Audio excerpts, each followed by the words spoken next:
वेनका की आंखों से टप टप आंसू गिरने लगे।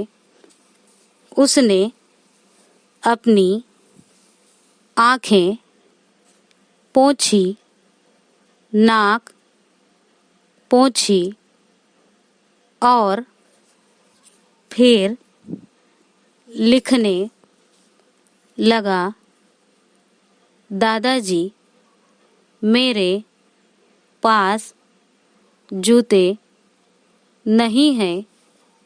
बिना जूतों के मैं बर्फ पर नहीं चल सकता।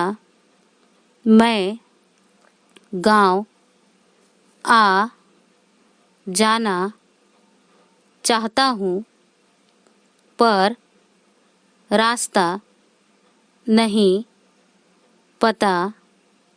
आप मुझे ले जाइए। मैं आपकी सब बात मानूंगा। आपके लिए शोरबा बना दूंगा। मैं ईश्वर से प्रार्थना करूंगा कि मुझे गांव में ही काम मिल जाए, ताकि मैं आपकी देखभाल कर सकूं। प्यारे दादाजी, गांव में जब मालिक लोग क्रिसमस का पेड़ लगाएंगे तो एक सुनहरा अखरोट ले लेना और मेरे हरे बक्से में रख देना। मालिक की बेटी ओल्गा मेरे लिए अखरोट अवश्य देगी। वेनका ने लंबी सांस ली। उसे याद आया, वह अपने दादाजी के साथ क्रिसमस पेड़ लाने जंगल जाता था। चारों तरफ बर्फ होती थी।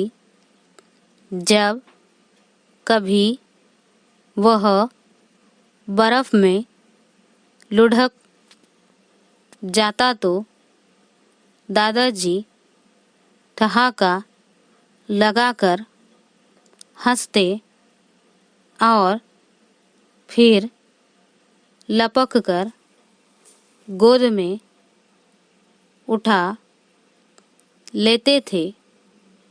दादाजी पेड़ काटते काटते वेनका को खूब हंसाते।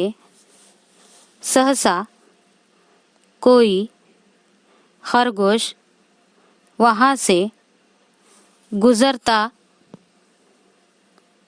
तो वे चिल्लाते, वेनका, पकड़ो इस छोटी दुम वाले शैतान को। वेनका गिरता, लुढ़कता और फिर दोनों की हंसी से जंगल गूंज उठता। दादाजी क्रिसमस पेड़ मालिक के घर तक लाते वेनका के मित्र मालिक की लड़की और दादाजी सब पेड़ सजाने में जुट जाते। उन दिनों उसकी माँ जीवित थी। वह उसी घर में नौकरानी थी। मालिक की लड़की ओल्गा वेनका को खूब मिठाइयाँ खिलाती। उसी ने वेनका को पढ़ना लिखना सिखाया था। जब माँ न रही तो दादाजी ने उसे मास्को आलिया खीन के पास भेज दिया।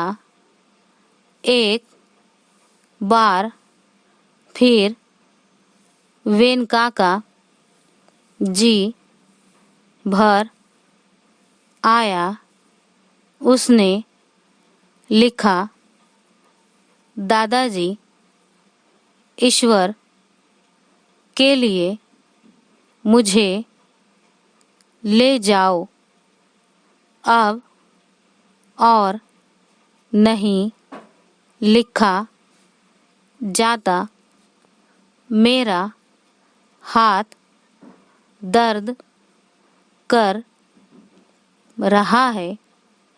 अब आपका इंतज़ार है। आपका पोता।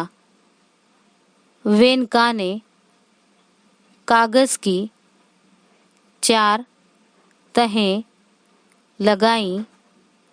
उसे लिफाफे में डाला और ऊपर पता लिखा, गांव को। मेरे दादा कॉन्स्टेंटाइन के पास। वह बहुत खुश था।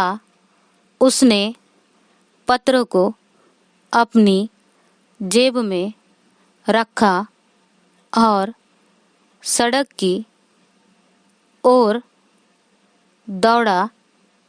कल मुर्गी की दुकान पर बैठे आदमी ने उसे बताया था कि लाल डिब्बे में डाली गई चिट्ठियाँ सही आदमी तक पहुँचा दी जाती हैं।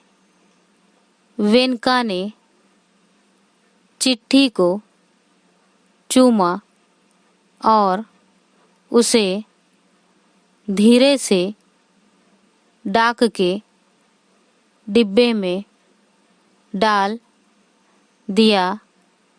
घर आकर वह गहरी नींद में सो गया। उसे सपना आया, चिमनी के पास खड़े उसके दादा अपनी उम्र के बूढ़ों को उसकी चिट्ठी पढ़कर सुना रहे हैं। लेखक अंतोन चेखव।